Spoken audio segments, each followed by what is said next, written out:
मध्ये स्टार्टिंग कशापासून करतो आपण? दिनांक. दिनांक लिहिताना कशी लिहितो?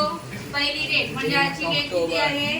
18 जानेवारी 2026. इथे कॉमा येतो आणि नंतर 2026. आणि तुम्ही एकतर म्हणजे तुमची खूप मोठी मिस्टेक आहे की तुम्हाला सवय आहे की आता तुम्हाला इंग्लिश लिहायची सवय झालेली आहे, असं लिहिता आणि मग काय करता मराठीमध्ये लिहिताना इकडे असे लिहिता आणि नंबर लिहिताना असे खाली लिहिता. ही मिस्टेक करायची नाहीये. जसं तुम्ही अक्षर या लाईनला टच करून लिहिता तसे अंक पण सेम तसंच आलं पाहिजे, नाहीतर ते वाटतं म्हणजे कन्फ्युज होतो, या लाईनचं लिहिलंय का खालच्या लाईनचं लिहिलंय असं होतं. समजलं? जे इंग्लिश मिडियम वाल्यांसाठी खास होतं.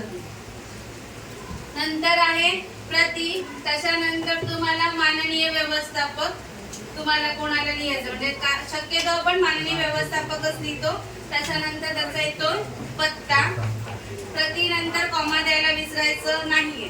आणि जेव्हा तुम्ही पत्ता लिहिता तेव्हा इथून तुमचा पत्ता काय 2 लाईनीमध्ये किंवा एका लाईनीमध्ये कम्प्लीट होत नाही, तो 3 लाईनीपर्यंत जातो. मग आता जेव्हा तुम्ही इथे लिहिता तेव्हा इथे कॉमा द्यायचा, इथे कॉमा द्यायचा आहे आणि मग खाली फुल स्टॉप द्यायचा. समजलं? त्याच्यानंतर आहे तुमचा विषय.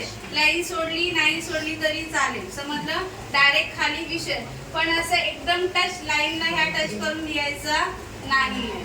हा विषय जे काय असेल ते तुमचा.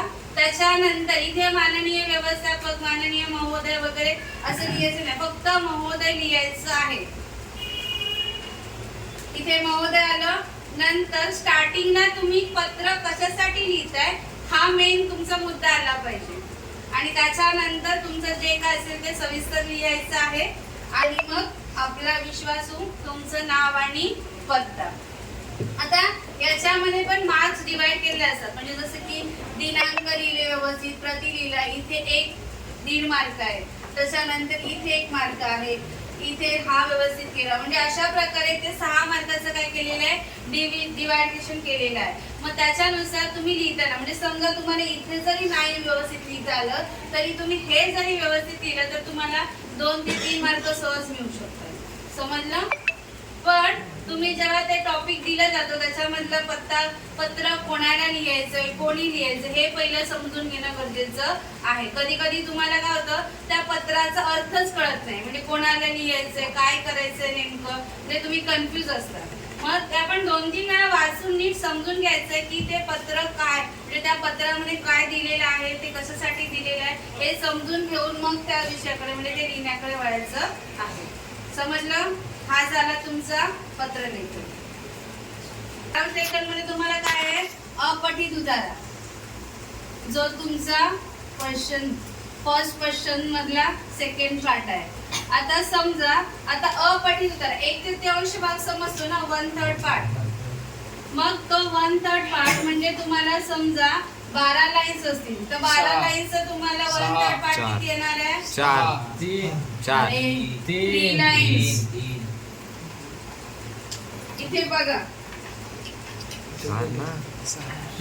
हा बघा इथे हा आहे ना, हा एवढा पॅराग्राफ आहे त्याचा, बघा हा एवढा आहे 1/3 पार्ट. आता त्याच्यामध्ये पण काय असतं की तुम्हाला त्या पॅराग्राफ मधली कोणतीच लाईन रिपीट झाली नाही पाहिजे. तुम्हाला तो पॅराग्राफ 2-3 वेळा नीट वाचायचा आहे आणि तुमच्या भाषेमध्ये त्या सगळ्याचा सार म्हणजेच काय की ती लाईन वाचून तुम्हाला त्या 2-3 म्हणजे पहिल्या 2-3 लाईन घ्यायच्या, त्या 2-3 लाईन मध्ये तुम्हाला काय समजलंय ते एका लाईन मध्ये तुम्हाला ते कन्वर्ट करता आलं पाहिजे. समजलं ना? तरच तुमच्या ते काय होणार आहे ती म्हणजे ते 1/3 पार्ट मध्ये तो कन्वर्ट होणार आहे, नाही तर नाही होणार. ते तुम्ही बोलाल का या क्वेश्चनचं आन्सर हे असं असं असं नाही होणार. समजलं? हा आहे तुमचा सारांश.